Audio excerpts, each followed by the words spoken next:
Okay, here goes. Let's see who's here. Welcome, everyone. Oh, Beth Napolin, great that you're here. Rodney Evans, welcome. Welcome. I knew we were going to have a great crowd for this, and already Sharon, wonderful. Julia Lesage, thanks. Welcome, everyone. I am B. Ruby Rich. I'm the editor of Film Quarterly, and I want to welcome you to this new installment of the Film Quarterly webinar, which started, of course, in the COVID years, the Ice Age, but we've continued them because we are able to get all of you into one virtual room, and there's something kind of addictive about that. So welcome. Each of these relates to an issue, and our gathering today marks the publication in the current issue of the dossier on the Black Infinite, New Directions in Black Film and Media. And I am here with all of the contributors to that dossier. Following me, and first up is going to be Michael Boyce Gillespie, who's edited it. But we also have with us Racquel Gates, Beth Napolin, Yasmina Price, Walton Muyumba, and Samantha Sheppard as an invited respondent who's going to tell us what we do or don't get right. So delighted to be here, and delighted to be here with all of you. So everyone's going to speak just very briefly now, about 5 minutes each, about their article, their favorite notions from it, their second thoughts, whatever it is they feel like saying to you about their ideas that contributed to the shaping of their thinking and this dossier. So over to you, Michael. I'm going to let you say a few words before everyone gets started. Michael Boyce Gillespie in the house. Thank you so much for that, Ruby. And really, I suppose in terms of, to begin my brief framing of this dossier and our conversation today, I really want to thank you for the note that you sent me after the panel at the Society for Cinema and Media Studies conference, the Zoom affair, which I believe was in 2022. You sent me a note about how much you enjoyed the panel, which at that point, the panel was made up of Julie, Walton, myself, and Sam. Walton was a respondent, and Yasmina. And you expressed an interest in having this as a dossier for Film Quarterly.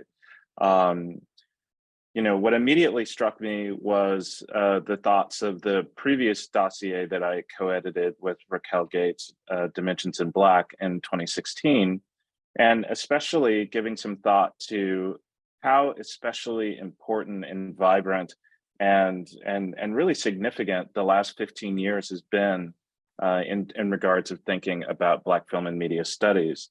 The last 15 years is I think it's really been definitively shifting in terms of the vast range of work that's being done, most especially work that has found a really incredible home in Film Quarterly. So thank you again for your support of the work. This particular dossier was, again, for me, an opportunity to think, yet again, not to insist on some kind of definitive answer for Black film and media, but to be a showcase for the range of work. I think there's a really generative and critical adjacency with the 5 pieces that together offers a great deal of future directions and possibilities for what we might think of as methodologies and a kind of critical tact that we've all taken in distinctive ways. So that is why it is indeed called Black Infinite, because I wanted this to be a kind of expansive celebration of thinking of the Black film and media as an object of Black study. I wanted it to be as not some kind of deadening rhetoric in terms of absolutes and essence, but indeed something infinite and expansive. So thank you so much for everything, Ruby. Thank you. So great. Thank you, Michael. And on that note, we're going to move into the rest of this session. And Racquel Gates, can I call on you to start? Dialing in from Columbia University, so to speak, maybe not So, that place itself, but yeah, thereabouts. from my bedroom in Brooklyn. Yeah. Yeah, I'm starting my timer because I want to keep on time. So when we chatted yesterday in anticipation of this, Ruby, you said that, this isn't meant to be a summary. It's, what we would have written about, reflections we have on the work, sort of where we are now. And I actually, sort of in keeping with the theme of my piece on Dumbo, which is revisiting Dumbo and trying to look at it through sort of a new framework, but also looking for like the traces, for the resonance, for in some ways the ghost that I think really haunts the film, and sort of like excavate them, or not excavate, to invoke them and sort of bring them into the forefront.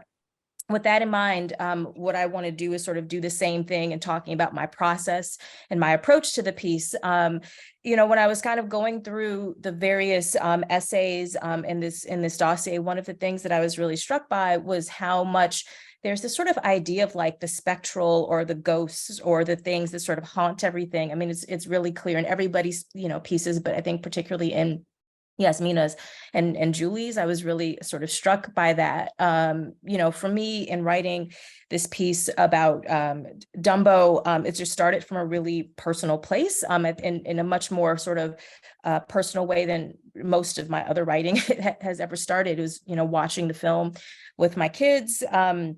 The height of, the summer of 2020, with the George Floyd protests literally like going past our window as we watched Dumbo, and, seeing Dumbo preceded by that, the content warning thing that Disney and a bunch of streaming media companies were putting up, which were really interesting. For me, that's the context. And, I think there's like maybe one or two people on this call who've read previous versions of this essay, which were essentially me kind of like bleeding out onto the page, like trying to sort of deal with, all of the complicated and hard emotions that were sort of created in that moment, which is not the version that made it to Film Quarterly. But when I first started thinking about that, rewatching the film, which I've seen, I don't know how many times in this new context, just different things were sort of coming to the forefront. And as I started to do a little bit of research here and there, it was really striking to me to realize that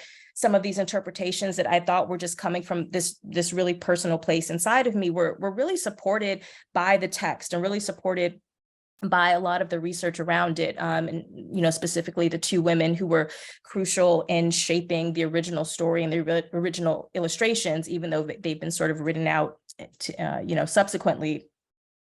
I was really struck as well by the way that kind of Blackness sort of haunts the text, especially with the Hall Johnson Choir, who are not credited, right? But whose voices give so much shape, especially to the Baby Mine number in the film. And so as I started to sort of work on the piece, I also found myself sort of in this place of reflecting on sort of who I am as a scholar, and who I want to be in the field and what I want to produce. I thought a lot about the ghosts that haunt not only the text that we're watching, that we as researchers are constantly trying to sort of bring out, but like our own personal ghosts that shape how we approach our scholarship, right?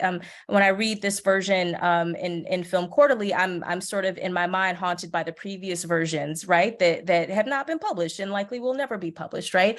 And I'm also, and there's traces of that there too. I mean, I think you can find those things. There's lots of things in the essay where I'm kind of referencing sort of off the page, so to speak, that are sort of there for me later to revisit. But I think also for the, it's dedicated to my kids. And, I think at some point when they revisit this, they will be able to sort of find those breadcrumbs, that I've left there. Sort of thinking about the personal relationship between us and our scholarship, there was never a question that when I started writing this piece, and I was like tentatively texting people like, haha, I think I'm going to write something about Dumbo, like just kind of to gauge people's reactions, even though I knew I was going to write about it. There was never a question that this piece was going to go anywhere other than Film Quarterly. It never occurred to me that I would publish it anywhere else. And there are a couple of reasons for that. One, just, you know, Ruby has been such a friend and a mentor, and really like I just feel like a caretaker of not only Black film and media studies as a field, but of Black film and media studies scholars. And so for a piece where I felt like I was really putting myself sort of out there in a way that I have just not in my previous work, this Film Quarterly is home, and it felt safe here. And then, you know, when Michael said, "Oh, I'm working on this dossier," I was like, "Okay, Michael will take care of me," right? So there's no other place this piece would have ever been. Like, honestly, I just would not have published it. It just would have been in a draft somewhere. And so I kind of, just to wrap up, you know, I'm thinking about the things that sort of haunt the text that we study, but also bringing out the influences, the people, the experiences that I think haunt us as scholars, that continue to sort of reverberate throughout our work. And so I really look forward to the larger discussion where I can talk to, you know, my fellow authors about that. Great. Thank you so much, Racquel. And thank you for that personally, too. So next, we're going to hear from Julie Beth Napolin, who's at the New School and who's written about Bessie Smith and the resonances thereof. So, Julie, over to you.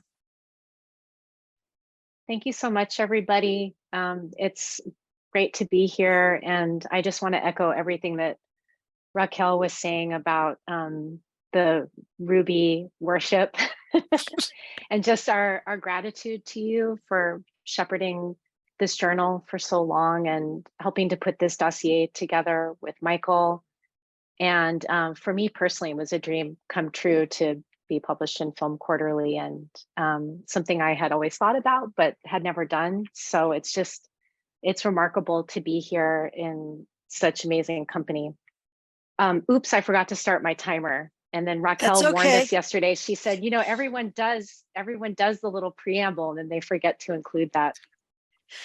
So my article, it started with a reflection on Bessie Smith's amazing performance in St. Louis Blues. And through the editing process, the essay took a very unexpected turn, which is that it became a dialogue between that film and Isaac Julian's Looking for Langston at the prompting of Ruby, actually. Because she reminded me, and I hadn't seen Looking for Langston in quite some time, and she reminded me that a fragment in the opening sequence of Looking for Langston, when there is a montage of archival footage, that there is a moment where a clip from that film appears and Bessie Smith is on screen. And it was a prompting to think about Black gay identities in film, and with Bessie Smith in particular. So the essay kind of exploded from there. And then I was thinking about the presence of Langston Hughes, in the kind of spectral presence of Langston Hughes in Julian's film, and how Langston Hughes loved Bessie Smith. And so many of his poems are a kind of drag, a speaking through a woman's voice, through the speaker of the poem, through the eye of his poem. And so it just became this opportunity to kind of constellate these appearances and disappearances of Bessie Smith throughout the genealogy of film. But when I began, really what I wanted to think about was unseating the traditional story that we tell about the shift from silent cinema to sound cinema. And usually the narrative of the move to sound cinema concentrates so deeply on the jazz singer and you know, its wish for identity and this anxiety over whiteness. And I thought, you know, what do we lose by continuing to return to that narrative as the story of the origins of sound cinema? And what if we were to think about something like St. Louis Blues, where it's made around the same time, 1929, Dudley Murphy, and thinking about it not as an after effect of the jazz singer, but as a contemporary. And it was the first film that was made for a pre-existing song. So we could also think about it as one origin of music video. And I became very interested with this film as an experimental contact between sound and image. And that ultimately cinema is this kind of ongoing movement between sound and image, sound toward image and image towards sound. And what if we were to begin with that, with what is always otherworldly about cinema in the way it conjugates relationships between sound and image. And so when I started researching the film a little bit more, I was totally shocked to find this resonance with Dumbo and Racquel's essay. By the way, I had heard Racquel give an oral presentation of her Dumbo essay sometime during the pandemic in another webinar. So I had heard a little bit of it before, but St. Louis Blues is a 2-reel film. And in the second reel, when Bessie Smith is performing the song in a club, the club goers, they create this otherworldly space where they become her chorus in this moment. And it turns out that it's the Hall Johnson Choir, and that they're providing, and I texted Michael and I was like, oh my God, you're never gonna believe this. It's the Hall Johnson Choir. And this resonance that opens up with Racquel's paper, but also within the genealogy of sound cinema itself, where the voices that had been acousmatic in Dumbo are there embodied in St. Louis Blues. So thinking about those conjugating and constellating relationships between sound and image was really what I was after in this piece. Great.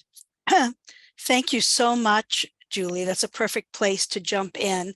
And I love those resonances, and we'll see if this continues, because I want to turn now to you, Yasmina. This is Yasmina Price coming on, who's at Yale and is talking to us about Mati Diop's Atlantiques, both of them.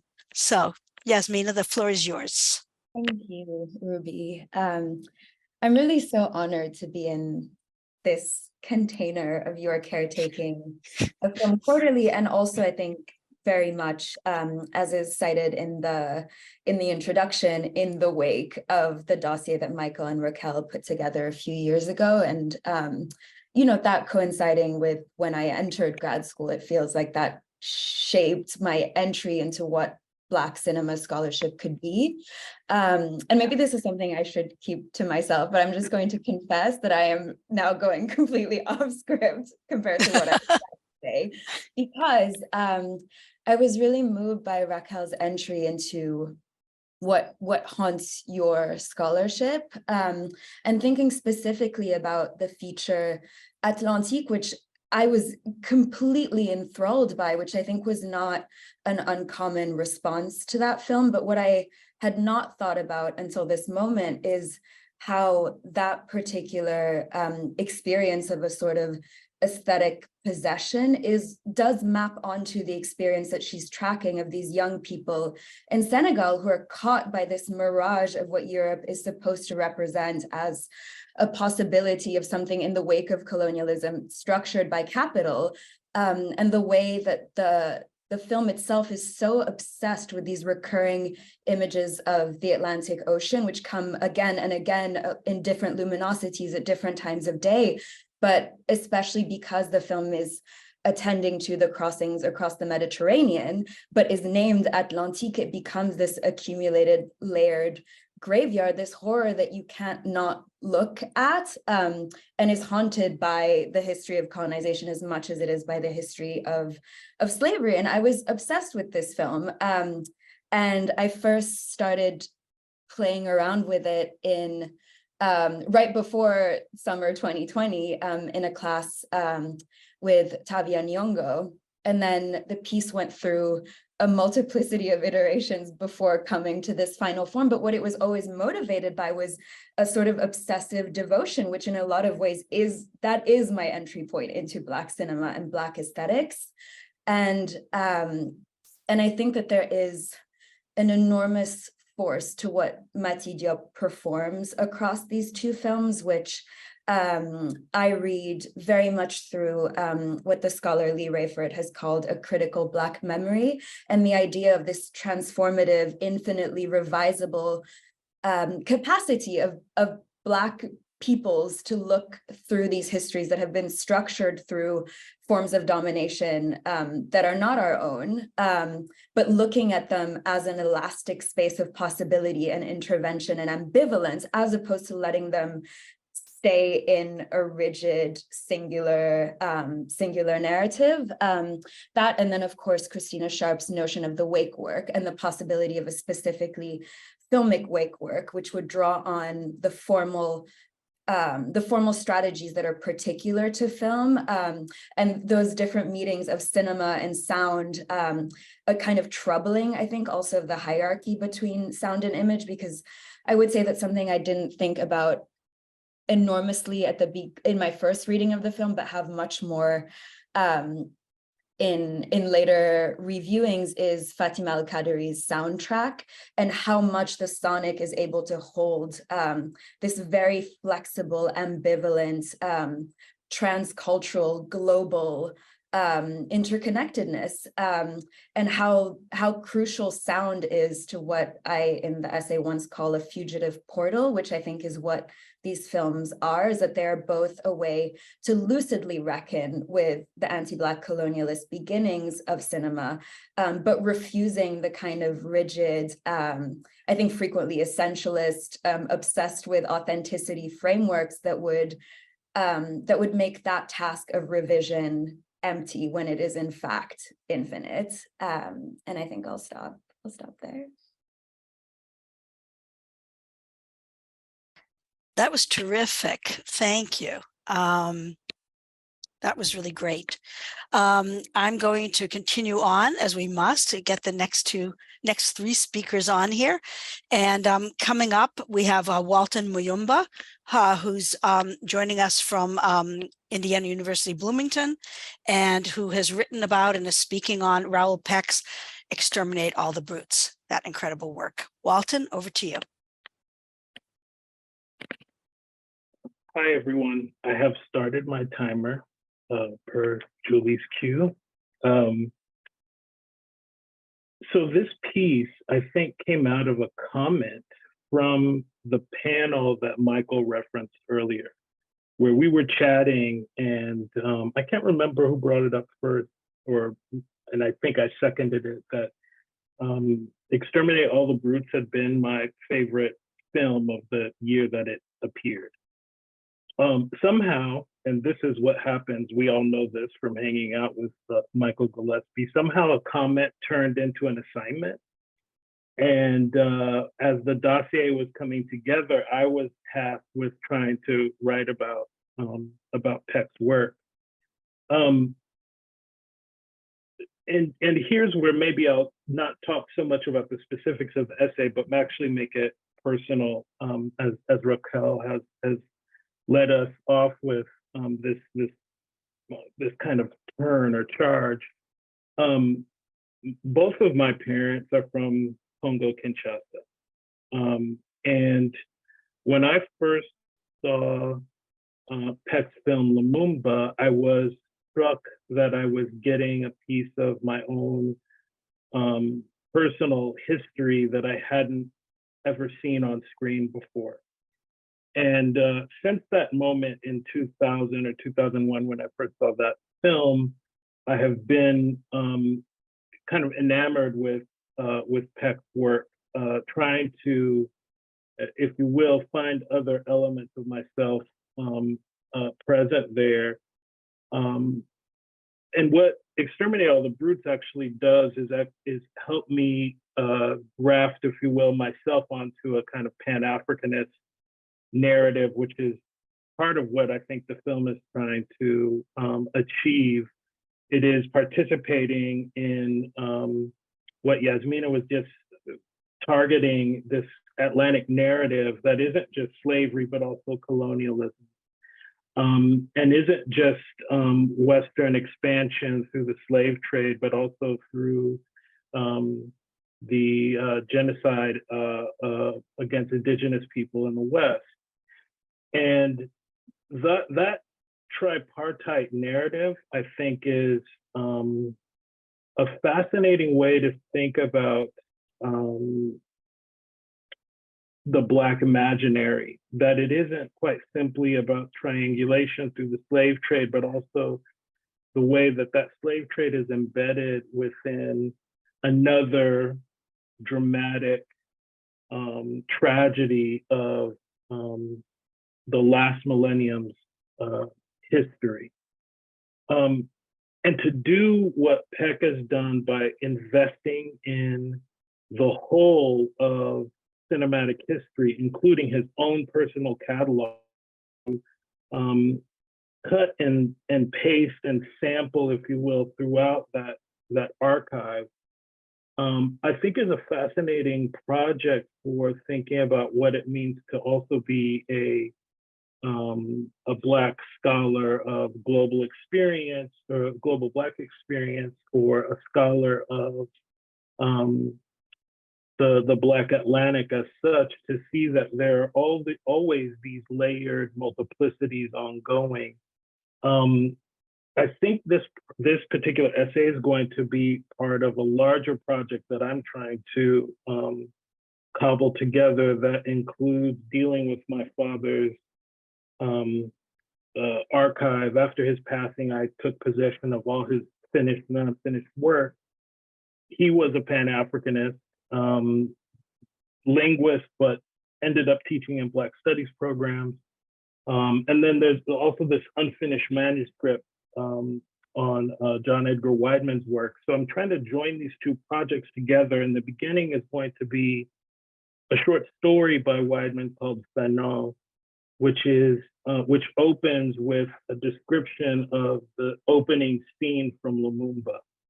So this essay gave me a way of starting to imagine how I can start cobbling that project together. It even gives me a model, if you will, for doing that. So in my thinking, this is that kind of personal and intellectual project coming together. I'll stop there.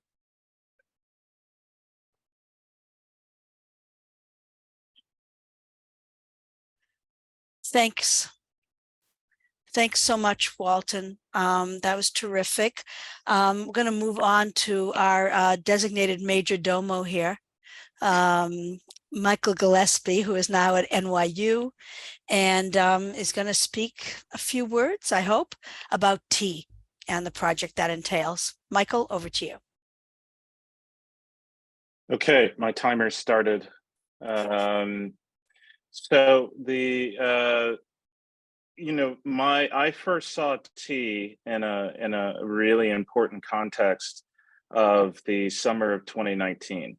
Summer of 2019, I remember having an especially animated conversation with a graduate student who wanted to insist that I be more attentive to the discourse of Oscars So White. And I think at some point I responded with, I don't really give a bo diddly about how white the Oscars are. What I care about is what will be the program at Black Star this year. And that was because I saw tea at Black Star in that summer of 2019. And really, and having attended Black Star for several summers leading up to the moment of being exposed to tea, of feeling that I was being exposed to work that not only was immediately finding a place within my teaching, but was also finding a place within my thinking. So over the course of the shutdown from 2020 onwards, I did a lot of Zoom events, and I often found myself screening tea and roughly beginning to develop ideas about tea that made its way to the essay.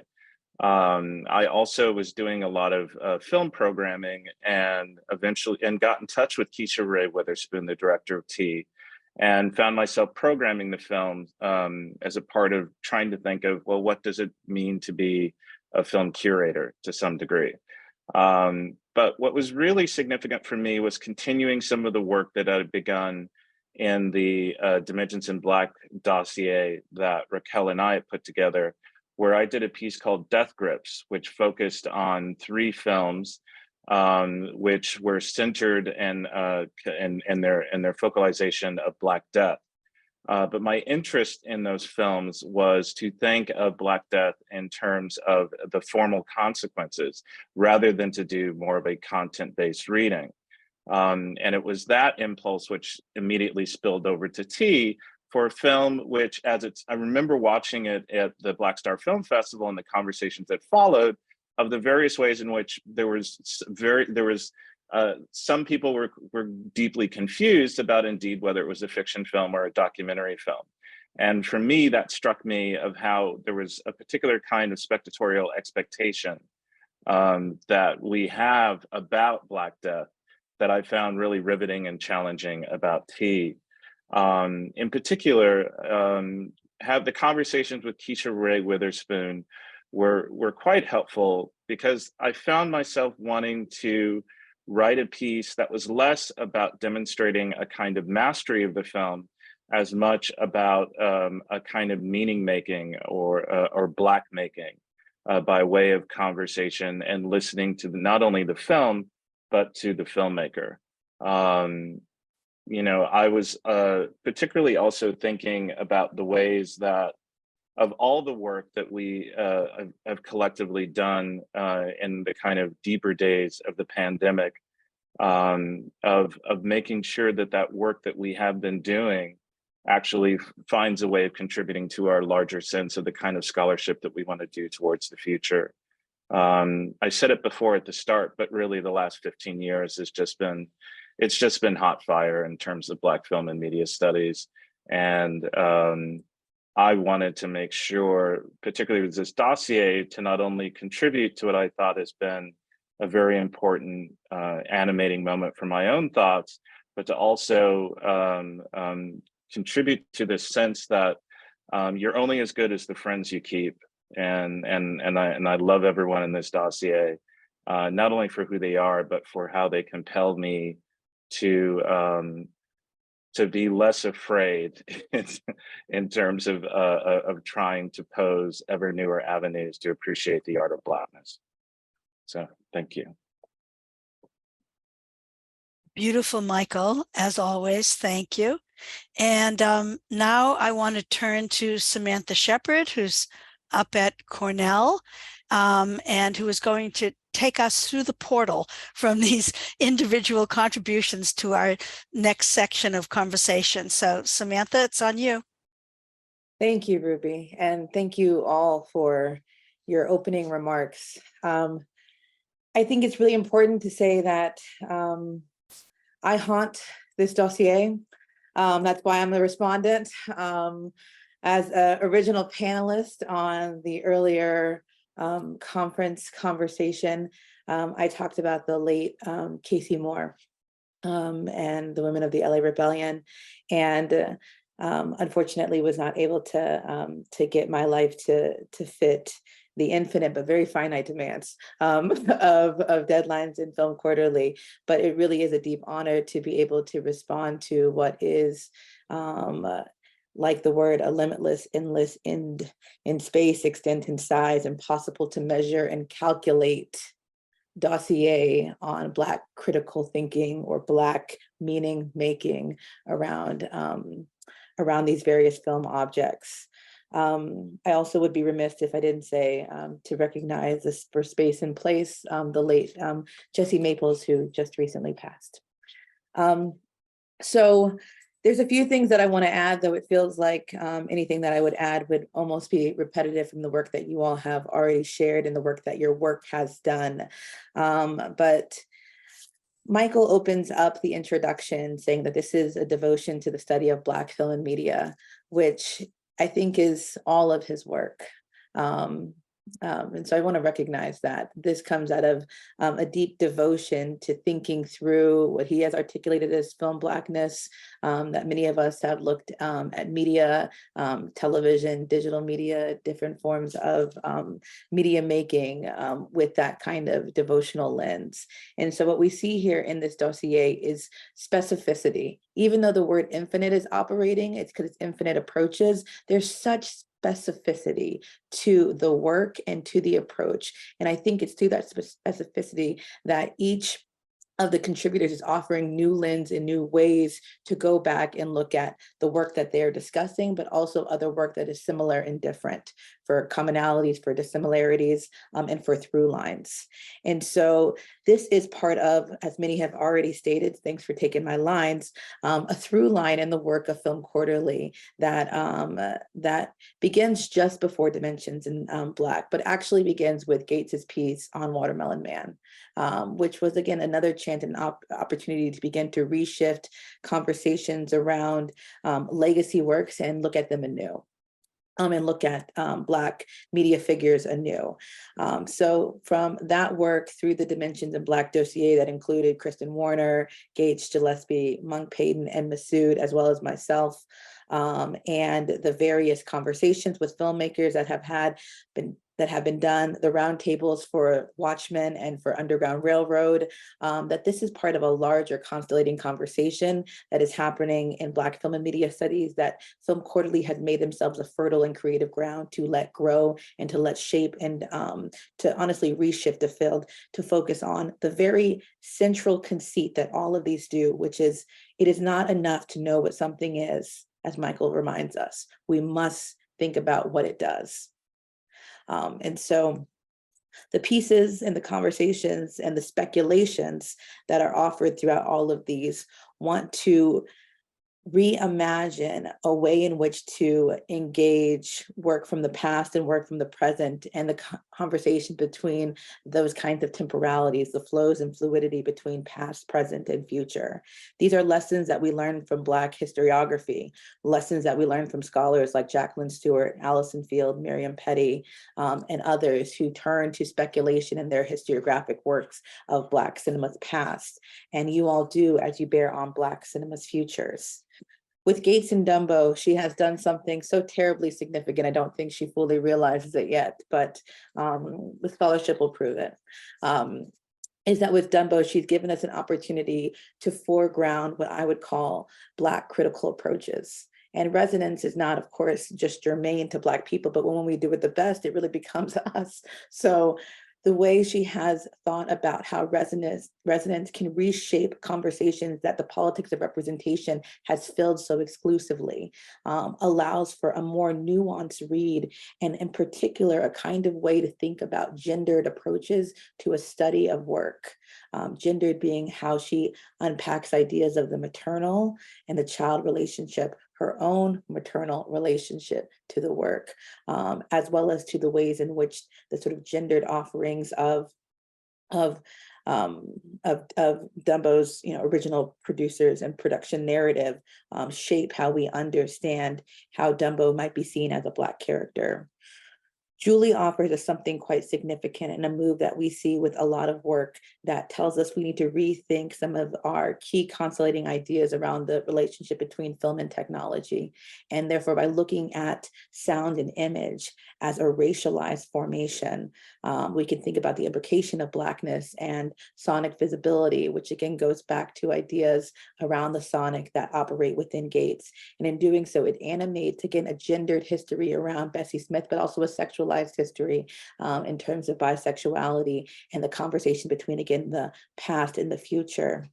Yasmina has offered us an absolutely inspired reading of two works. Number one, re-articulating and putting into the same platform the short and the feature, so that one does not eclipse as a successful offering of being able to get enough funding to make the thing you really meant to make, but to say that both offer something really constructive, something unbounded by the ways in which she's traversing the geopolitical terrain, the textual terrain, the water terrain, and the embodied and disembodied and possessive terrain of that work in just a really beautiful way that returns us to the idea of the aesthetic as holding so much more than just the visual, but also the memory of the memory of a world. When it gets to Walton, what we have is an absolutely riveting study of text, countertext, intertextual. Just if you can just put the word text in like 95 different ways, like that's all that it's doing. And not only is it a close read of a really, really engaged and an engrossing body of work, it is a reflective piece on how we can think about memory, discourse, and history as bearing on documentary forms and the formalism that happens within trying to tell history and how much we might need. And I say this in terms of the work of, the work of Cheryl Dunye. We might need fiction in order to tell the truer truth of our historical realities. And Michael Gillespie has never made death look so good, because at the end of the day, what he has done with tea, what he has continued to do with tea, which is, of course, yes, harkens back now to the suite he has created with Death Grips, is to, number one, as he says, to think that there is much more to Black life and Black death than thinking only in terms of sociality, but that the aesthetics and that the formal conceits that are made around excess, around performance, and around the construction of a narrative are so, so deeply, deeply important and must be reckoned with, so that we can have a kind of conversation about a cinematic wake work that, again, goes back to Yasmina, but that becomes articulated differently in his understanding of how Blackness becomes articulated in the wake of these constructions and performance, into the vividness of taking in the director's vision, but also thinking about the kinds of textured kineticism that comes with performativity.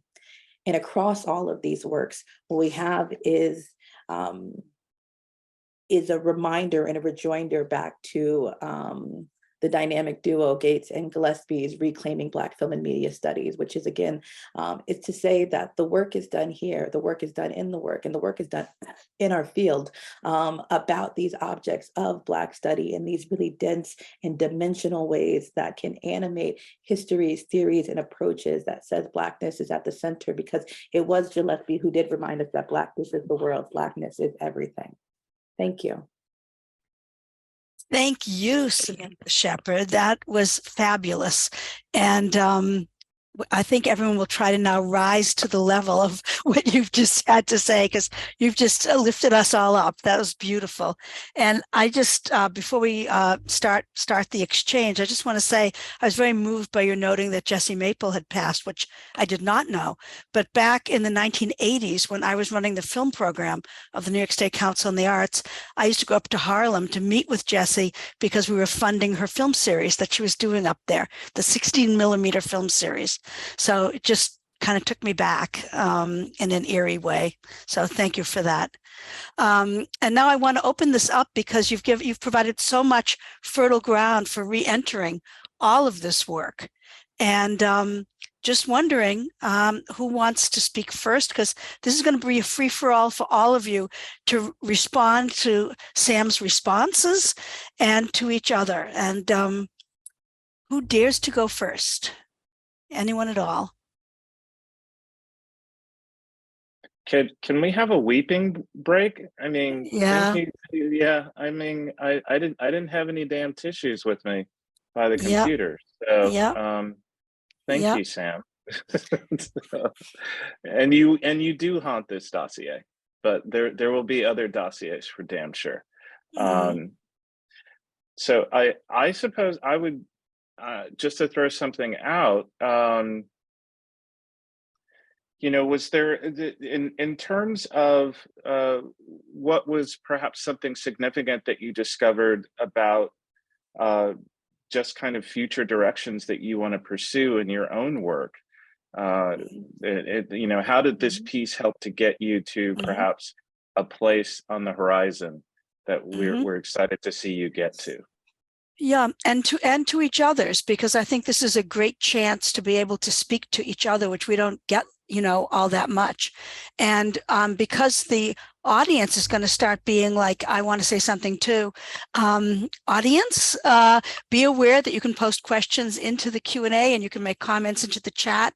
And in about 15, 20 minutes, we'll start taking those up and enter into conversation with you. But in the meantime, I'd love to hear what you have to say to one another, following up on that.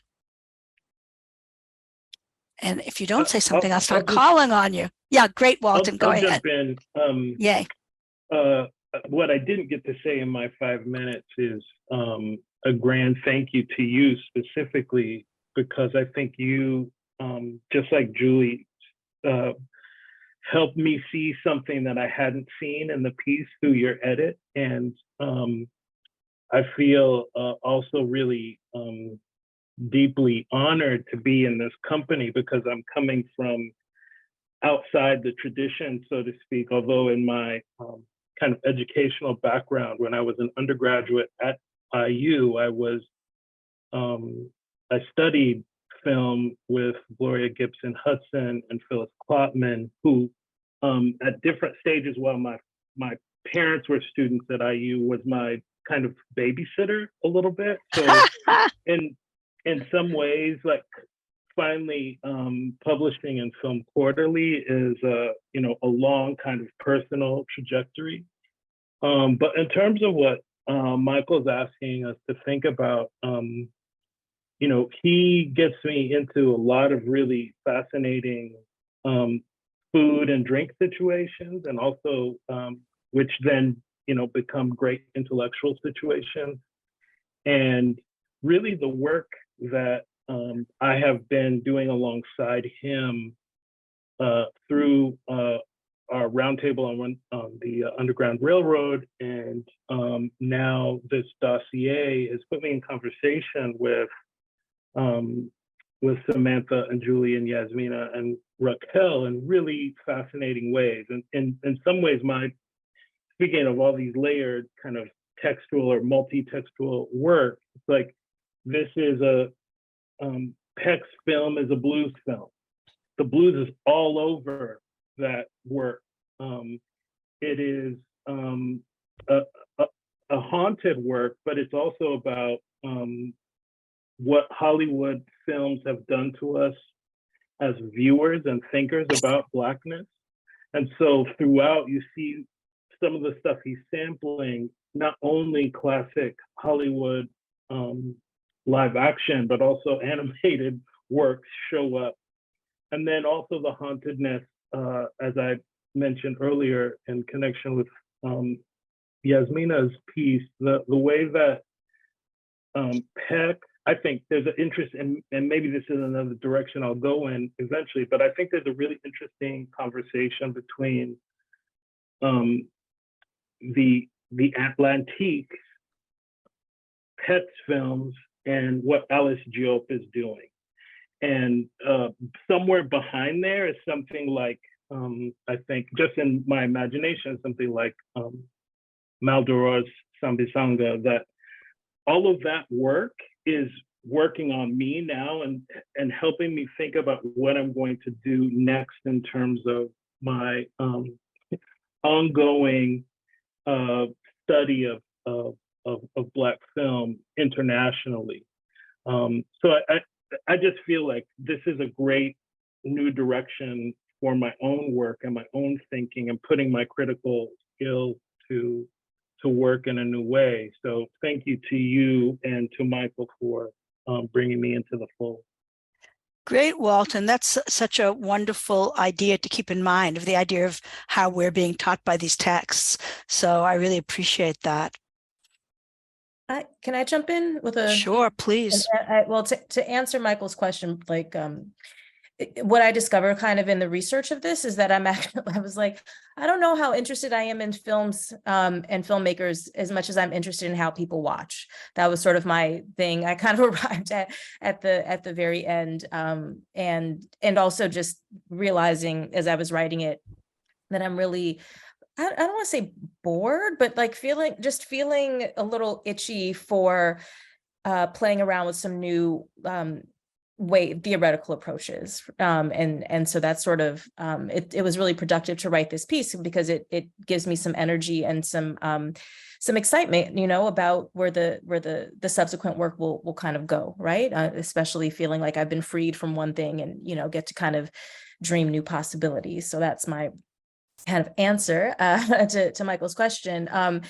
But my question for the panel, and I'd love for everyone to just kind of, weigh in with this, is I noticed that a lot of the all of the pieces were really also talking about how Blackness complicates form and our understandings of form. And, like Julie, in your piece, you talk about this two-reeler specifically as like, it's like the precedent to like music videos, right? But then also how it makes us rethink film history. When I was kind of looking, because when I read your piece, I was like, I need to go watch this two-reeler like right away. And it was interesting to me how many, YouTube is not whatever, but they only do the second reel, which you talk about in your art, not the first, and it's a completely different text, right? And so I thought that was fascinating.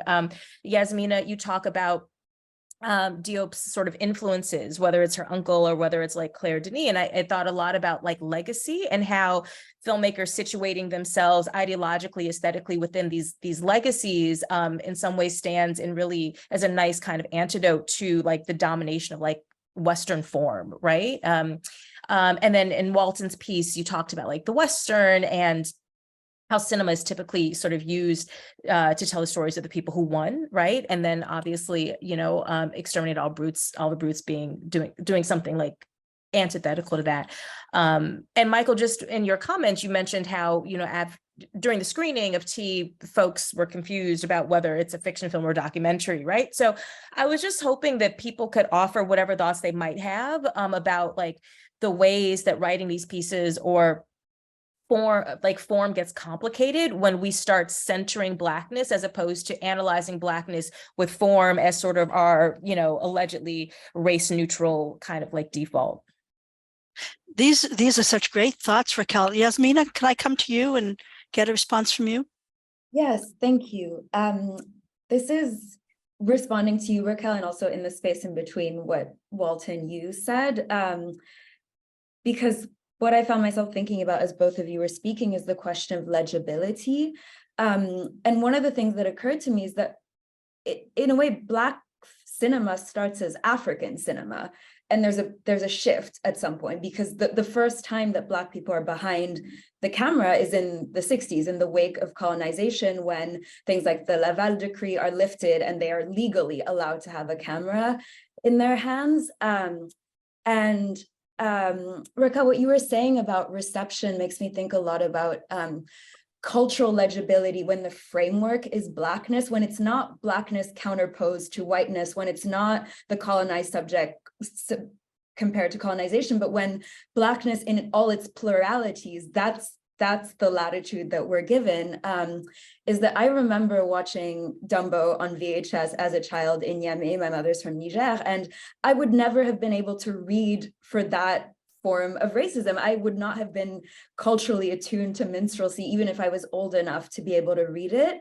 And in the same way with the variety of places that Mati Diop is sourcing from. So her uncle, the celebrated Djibril Diop Mambéty, Claire Denis, with whom she's collaborated in a number of ways, is that there is this adamant Blackness on the planetary scale, which means that at the level of form, you can't locate that you can't do what you were pointing to, which is this, I think, quite lazy idea of Blackness just funneled into these different forms as though it's not modifying them and as though those were not co-constructed. And what I found so incredibly enriching with the honor of being sequenced with all of your pieces is precisely realizing that, as Sam was saying, when you hone in on those sorts of specificities, that what's illuminated is an incredibly expansive formal capacity. And to refer it to Atlantique specifically, in a kind of normative Euro-American Western context, this has to be a fantastical film. It has to be ghostly in the sense of something magical, something surreal. But if you then put it back in just Dakar, and to be fair, she's also someone who is in this interstitial cultural space, then suddenly the idea of jinn or sort of present deathliness is not so very fantastic at all. And then the work of that kind of flexible, elastic aesthetics is that they can hold all of that in one multiple time. And I think what especially conversations with Michael have helped me see is that my attunement, my chosen attunement to Black film that I want to try and nurture is one that always reads for that kind of ambivalence and that kind of unfixity, because I think the damage that has been done through other forms of scholarship is a refusal to allow for that kind of irresolvability, which I think we really, really need. Wonderful. That's such a rich contribution, Yasmina. Thank you. Does anyone dare to speak after this? Anybody else want to say something? Can we hear from Julie? Not that you're putting anyone on the spot, Michael. Never, I'll jump in. never. Yeah, thank you so much, Racquel, for picking up on this theme across the essays of form. And you know, when I was writing the essay, I felt myself fighting the urge to write about genre and the generic innovation of St. Louis blues, and the fact that, oh, you know, is it the first music video? Is it the first this or that? And while certainly there is a meaningful transformation of genre across space and time, and I think genre is really important, I wanted to return instead to something like form and focusing on that moment of the fade, and that the formal ingenuity of St. Louis blues is that moment of trying to figure out how to move between the two reels, but also between the two spaces, where she's the forlorn woman being left in the boarding house, and then in the next reel she's in the club, and this beautiful experimental fade. And this is just picking up on Warren's question in the Q&A, and the dispersive sensuality that it affords, where we'll suddenly like, whoa, what is the relationship between sound and image? And how do sounds get attached to bodies and disattached to bodies? And that if we go back to that moment and think about it in all of its experimentality, to realize that that's an ongoing questioning movement that cinema is posing. And it made me think about the extent to which this ongoing fundamental movement that is the aesthetic is Blackness, that's the opening that Blackness affords. So that anytime we're thinking about aesthesis as a movement between sound and image, we're thinking about Blackness. And that was just kind of like the most speculative moment of that essay. And a part of me was like, should I be writing this? Can I be writing this? And Michael was really encouraging me in that direction. But so I think just to conclude, that what I was really struck by across the essays was the way that each of us honed in on this speculative dimension of, you know, Walton, you called it the counter testimony, and Michael, you called it the parafictional, that the moment we think about Blackness in these ways, we open upon this ongoing questioning, this movement, this counter testimony. Wonderful. And yeah, go on, Michael. No, I just wanted to say very quickly, just in terms of how everyone has spoken to this importance of thinking of Blackness through a lens or through with some measure of attention to thinking about form and aesthetics. I mean, one of the things when I was rereading the dossier that deeply struck me was, you know, not only did it kind of it became important in terms of the ways that it is such a rich refusal of what is a kind of lazy and general tendency towards content-based criticism of Black film and media. I'm particularly here thinking of the more sociological measures of just strictly thinking of Black film and media in terms of reflectionism, of some kind of reflectionism, or even the more highfalutin diminished work of Afro-pessimist film criticism, that indeed that to address Blackness must always be as much about form, and there's the content-based work is really for suckers, I think, is what I'm trying to say. Okay, all right. Take that, everyone. I'm going to circle back around to some of the questions that are starting to pop up in the Q&A. Although I have to say, I just loved your concept, Yasmina, of obsessive devotion. So partially, I feel obsessively devoted to this particular conversation that everyone's having, but I want to move in and take up these two very rich points that are made here. And you just mentioned Warren's, Julie. So thanks, Warren. Warren Critchlow has written that he's quite struck by the observation regarding the experimental contact between sound and image, and the conjugation and constellation of relations or resonances between sound and image and sound. And he says he'd love to hear the panel say something specifically focused on the movement or practices, formal and otherwise, of image toward sound, sound toward image, how that plays a role in reframing or advancing Black film and media studies as Black sonic studies. And this is from Warren Critchlow, who's written in Film Quarterly, most recently co-authored the piece on Isaac Julian's Lessons of the Hour. So thanks, Warren. And who would like to respond to that notion of a Black sonic?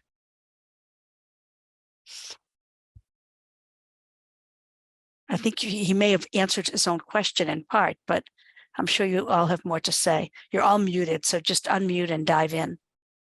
I'll jump in. I was going to jump in partly because Samantha in her response mentioned sonic visibility, which I mean, other people have talked about it. I cited in my piece partly to Kristen Warner's really great essay about Magic Mike and sonic visibility, right? And what does it mean when Jodeci starts playing, right? Like what audience is that sort of speaking to? I think for me, as I'm in my own work, kind of moving towards something that's not exactly reception, but reception adjacent. For me, like the sonic, I think just gives us another way of thinking about sort of the complexity of like Black audiences and Black viewers, and sort of how we and in different groups as well might experience film, right? I think about that a lot with what is if you are not sort of visually represented, right? What I think about sort of what senses do you sort of turn off a little bit, and which ones do you turn up a little, right? And thinking about the sonic as one, sort of a sensibility that I think is a different way of sort of reading films and reading scenes and reading images, right? So for me, that's what's been really helpful about it, like the Hall Johnson choir stuff, and they're not credited in Dumbo, right? And I've seen the movie I don't know how many times, and it wasn't until literally like 2 a.m. the night before I'm hitting final edits to send into Film Quarterly that I'm like rewatching The Baby in My Number for the like umpteenth time, and I'm like, oh, like there's a chorus there, right? And just that little shift sort of completely changing, like the film for me. And so I don't know, for me, it's always about looking for different modalities, like different ways to look at text, which I think are getting at the ways that, like, if I'm thinking about Black audiences have always viewed things, right? I think there's a way that when we talk about, especially historical text, we flatten out the text, but we also flatten out the people who were going and seeing them, right? So yeah, it's my.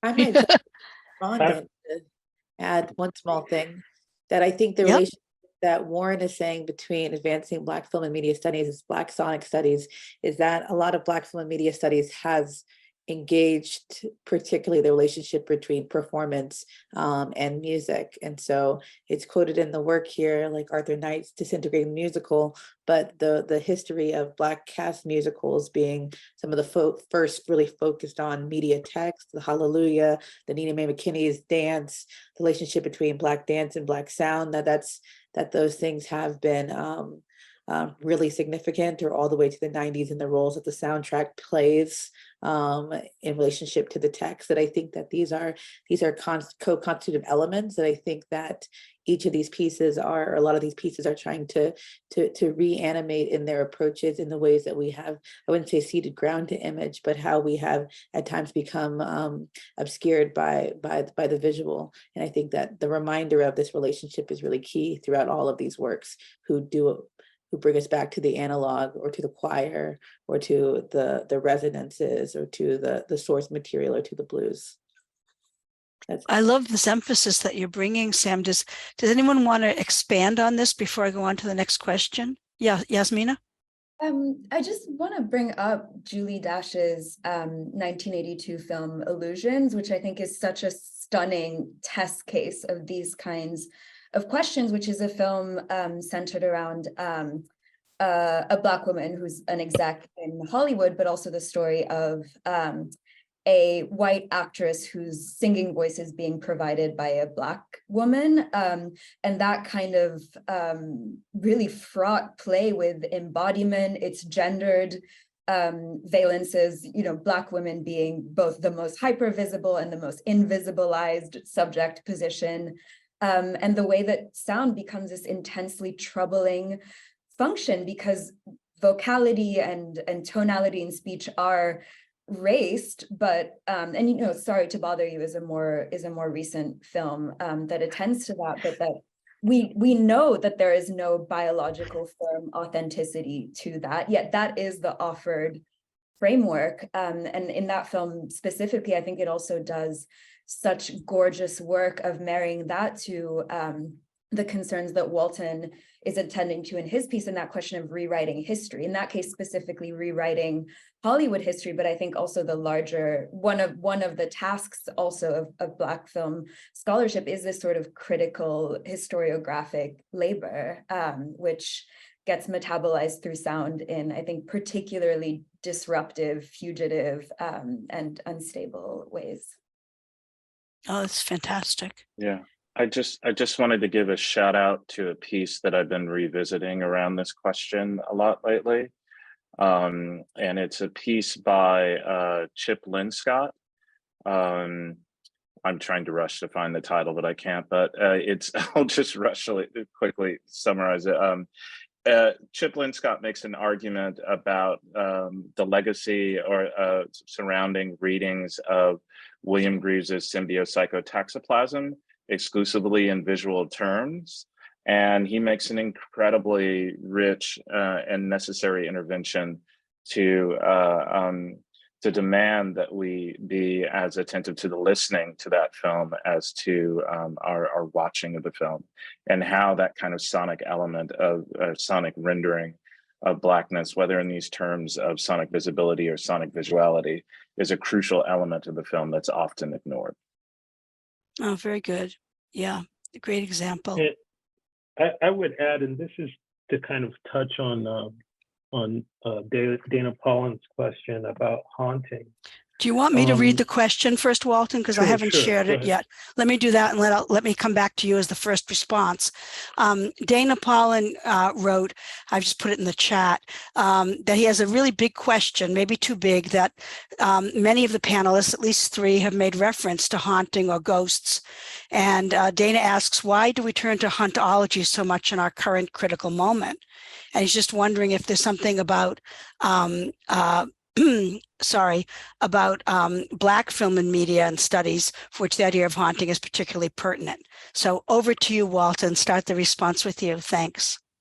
Yeah, what I was gonna, I don't have space to think through it in this particular piece, but there is probably an essay to be written about sound in Exterminate All the Brutes, especially the use of silence and the use of these very interesting kind of punctuations, ending certain beats, where Peck will offer up, say, an ocean swell, and you just hear the sound of a crashing wave before a voiceover comes in. And I think the silence and the sound of the ocean itself, or the sound of a natural circumstance, is actually meant to not repel ghosts, but to recall them. So whether they are indigenous bodies or African bodies, those images of natural circumstances are meant to bring those ghosts into play within the narrative stream of that of the large canvas that Peck is trying to paint. And I think he's doing similar things with his use of the blues, and also through the choral effect of the kind of, at least for my ear, the multiple voiceover renderings that start to meld into an ongoing narration that is countering the kind of cinematic history that is being offered, not only in this documentary as such, but the one that Peck has had to consume in order to produce his own work. And so that's one, if there's one bit about that piece that I think is really striking, is the way that Peck's voiceover and the voiceover of the actors in others of his films, they start to form a kind of choral range. Like the voices are very close to each other. I think I noticed this in rewatching I'm Not Your Negro, that Sam Jackson's voice is very close to Peck's speaking voice, just in terms of like resonance and sound, and also the way that that Jackson approaches the reading of Baldwin's words in that other documentary has a very similar pacing to the way that Peck narrates this documentary. And I think that there's a, if you will, a kind of ghostliness in the way that a Haitian, an African-American, a Franco-African actor might be able to sound very similar through their approach to narrating global Black experiences. So I guess the reason why that keeps coming back, and why sound is so significant, at least for me, to hauntology, is that may be the route where these multiple Blacknesses get to speak to each other at a most intimate level. The way that, and this is another piece that I've just written under Michael's aegis, this piece on Congo music and my father's Congo music archive. A lot of Congolese music is born out of a merger of Caribbean, Polynesian styles coming together around Congolese, if you will, folk musical traditions. And what emerges in the 60s and 70s is this unique electrified sound, has all the kind of spectral evidence of this kind of international music. And I think about that frequently in thinking about the way that, sound is being worked in Black film largely. And it is a way of speaking this alternative history that is frequently denied or rejected or ignored in favor of the narrative of the winners, so to speak. Can I Wow. jump in? Please. Respond to Walton? Please. Listening to Walton, I kept thinking about this really beautiful moment in your essay, when you point out that cinema in its origins is a power technology of the ideological power of the West. And you know, it depends on what kind of thinker one is, whether you think that a technology can shed its origins or not. And so one way of responding to that question that was posed about why hauntology within these pieces and filmic Black studies more broadly is, I think I noticed across the pieces a sense of, you know, turning the film as an ideological power of the West against itself. And Walton, you called it the counter testimony. I mentioned that before. So in any moment where you're searching for what's been repressed or suppressed by an ideological power, you're inevitably going to be encountering something that's a haunting. And I'm thinking too of this moment in Racquel's essay, if you'll permit me just to quote her for a moment. Black people work with the fragments that find their way into the text, a spectatorial relationship that characterizes how Black people regularly engage with films that were created with little care or regard for their experiences or humanity. So that I think that hauntology comes up when you're working with those fragments. That's something that I really observe across the essays. That's great. That's great, Julie. There's another question that came in. It was actually Can I just say something really quickly? Yeah, before? sure, Yeah, please. I mean, to respond to Dana's question about hauntology, like for me, it's also like kind of literal. I mean, I'd like to think theoretically, but sometimes I can be really literal. And when I was kind of finishing up this piece or working on it, I had a chat with a film editor named Teralyn Shropshire, and she's the editor for The Woman King and Eve's Bayou and like a million other films. And I just kind of asked her, like, well, what's it like being a Black woman film editor in Hollywood? Because there aren't any of you, right? And she said something, it just really kind of stuck with me, that when she walks onto the studio lot, she can feel the ghosts of the Black people who were there before her. And she says she can feel it, and that she is very sort of mindful of whose ghosts haunt the space in which she is now working, but who are not noted anywhere. Their pictures are not on the wall, their names are not recorded, but she can feel them. And I just thought it was such a, you know, kind of stunning and really lovely way of how do we conceptualize like Black art and labor and creativity that have gone into shaping so many things of which there is no real documentation, right? And so I just kind of honestly like am cribbing a part of my framework from that conversation. But I also think it obviously, you know, it can give us so much in terms of thinking about the ephemerality of like Black creativity within these spaces and these texts. That's a great contribution. And I should just say that as someone who deeply believes in ghosts, that I think it's good to be reminded that haunting isn't simply a conceptual construct, but look around, look around your rooms, and there's others with us. That's I totally believe that. So I appreciate that specific example of their materialization. Yeah. Can I just wanted to add, Yep. you know, Sure.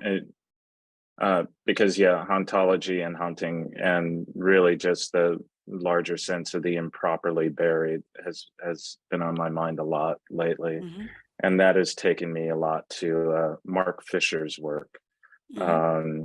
And I just wanted to read this Mark Fisher quote that I've been wrestling with and animated by lately.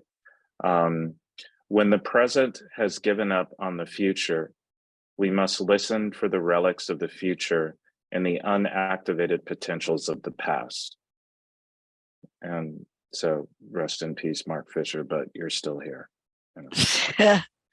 Thank you, Michael. And we'll see how that works its way into your next writing. I'll be curious. I wanted to go back to this question from Erin Graf Zivin, asking whether people can talk about sound and music in Black films that would be considered experimental, however defined. And I think that's probably a question specifically for you, Michael, and for you, Yasmina, in terms of the texts you were working with. but anyone might want to chime in. I don't know what experimental means these days, but I think T and Atlantique come closest to all the text you're all working with. Any thoughts about that specifically? Well, as Yasmina is building up some momentum here, I'll just throw out. I can see it. I can see your eyes. It's like I did a new prep this semester of a class called Black Experimental Cinemas, and it was probably one of the hardest and necessary kind of new preps I've ever done. And there is a great deal to be said about this question about even how we might think of a different kind of hierarchy of when Amy Herzog talks about what a musical moment is in a film, of this sense in which the sonic takes precedent over the visual.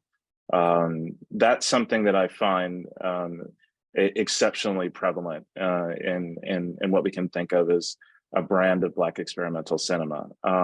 Colleen Smith's work is what immediately comes to mind, as well as Christopher Harris, or even the kind of work that Claudrina Harold and Kevin Jerome Everson are doing, and their Blackfire work of trying to kind of rescore a Black historiography at the University of Virginia. So. I'll add, I recently saw a screener of Madeline Hunt Elrich's latest piece, Too Bright to See, which is currently an installation at the Perez Museum in Miami, but thinking of her specific brand of Black experimental film, which she herself has referred to as a surrealist documentary practice, which I think is no one needs to offer anything more apt. But I think at a fundamental level, the Black experimental films that I know I'm attached to go beyond the mere delinking of sound and image. It's more than just not being attached to them being coherent, but I think it is a real sense of play, but play that can be quite serious and play that can be mournful about whether it's upending the hierarchy between them. And here I'm even thinking your piece, Julie, how you mentioned the beginning of Isaac Julian's Langston Hughes film, and then this song, which is not coming at the correct temporal moment, but it is coming at the correct affective embodied crisis. And I don't think there's a firm definition of this, but I think a variety of experimental filmmakers like the ones Michael named, but I would also like to name Miriam Charles, who's a Haitian Canadian filmmaker who's absolutely extraordinary. And I think with her, there's a fascinating protocol of making with which she plays with sound, in that she has this incredible cache archive of sounds that she records. And the experimental filmmaker Crystal Z. Campbell does this as well, where both of them begin with sound and build out the image world from there, which is to say that you don't necessarily in the experience of watching the film see that happening, but it is a sort of holistic approach to this disruptive capacity of sound, which I think also has to be acknowledged in the way someone like Arthur Jafa has spoken about trying to make Black film like Black music. It makes me think, though, Racquel, about what you focused on in Dumbo, because there's an example not of music, but of the overvaluation of the speech of the crows and misrepresenting what the actual racializing of the film is. Do you want to say anything about that? Because I found myself thinking about that as Yasmina was speaking. It's blah, blah, blah. Yeah, I think part of what I just kept coming back to and really just being annoyed with the Disney content warnings. That's like the backdrop of this being really annoyed by those things. Because I think they just, like a lot of, you could argue with a lot of sort of discourse around film, they become sort of over determining frameworks, right? And so what I thought was really interesting about The Crows is yeah, everyone talks about, well, the lead crow, his name is Jim Crow. It's not in the script though. It's not, you know what I mean? It's interesting. It's not like that's part of the narrative. It's like on a memo somewhere, you know, I don't know. But there's and it's voiced by Cliff Edwards, who, you know, also did the voice of Jiminy Cricket and was like you know, he did blackface on stage, you know, every so often. That becomes the dominant reading. And it was so strange rewatching it.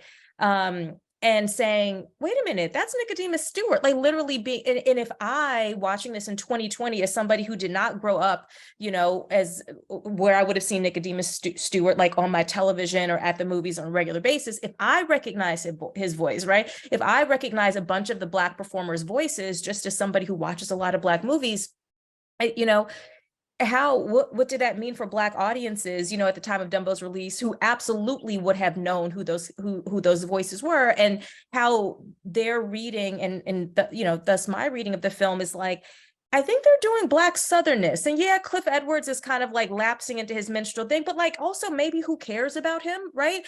And that's, you know, sort of where I kind of got to with the piece. And that kind of like the who cares question is, I think, a thing I'm trying to think a bit about more, especially when we talk about Black film and getting really bogged down, I think, sometimes in these politics of representation, you know, that we also have the ability to sort of reframe, refocus, spotlight certain things as opposed to others, right? Like, I'm super curious about the Black labor in Dumbo. I want to know who got paid what. This is the next part of the research. Who got paid what? Like, what were their contracts? Because there are some big deal Black people providing stuff in that film, right? And how might that change our understanding of like what Black star power meant, like in 1941, you know, if we're not focusing on like the random white dude who did the bad Black voice. I hate to have that be the final word. So Samantha, go. Thank you. Let's First hear of all, from you. everyone, this beautiful work that was shared and work that I think is going to inspire a lot of new scholarship. One of the things that is also a really big through line is that all of the work demands that we tell ourselves a different story about what we're seeing. Is there another story? And that story creates a new approach, and that new approach creates new avenues of thinking. And in telling ourselves different stories about one of the through lines through all of these pieces, which is mourning and grief, that there is something to celebrate, whether that be a counter testimony, whether that be a critical new awareness of resonance, or whether that is the sort of ways in which the past is able to be made physically present in a space to account for a history, or the way a figure who was killed way before their time, before all of their had a chance to be animated on screen, or where death is a ball.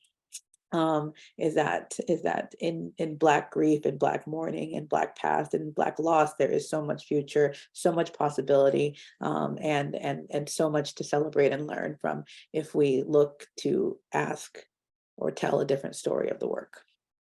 So thank you. Oh, beautiful, Sam. I noticed that Jocelyn Luckett in the Q&A wrote, "Preach, Sam." So thank you for that. Thank you, all six of you, for the most inspiring session. This has just been fantastic. Thank you, Ruby, for all of the work that you've done in the last 10 years as editor of Film Quarterly. I don't know what you think we're going to do without you, but thank you. You're going to be fine, but thank you, Michael. You're just on the verge of making me cry. So for those of you in the audience, you should know that I'm stepping down the end of the month after a decade. So that's why people are being so ridiculously complimentary. But thank you all. Thank you, everybody. And Michael, as always, thank you for rounding up the posse. That fits beautifully with these themes, and I'm just so proud of all the work that you're all doing, and so proud that we're able to publish it, because without you, there's no journal. So thank you so much. Thanks, everyone. Thanks for attending. Bye-bye.